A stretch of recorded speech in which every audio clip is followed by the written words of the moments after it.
Ata Adonai, Eloheinu melech haolam, Asher kideshanu, bemitzvotav etzivanu, lismoar kol shofar.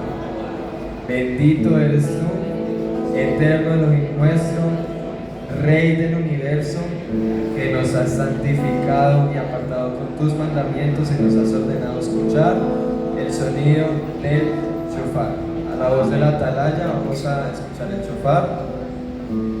¡Atalayas! Toque el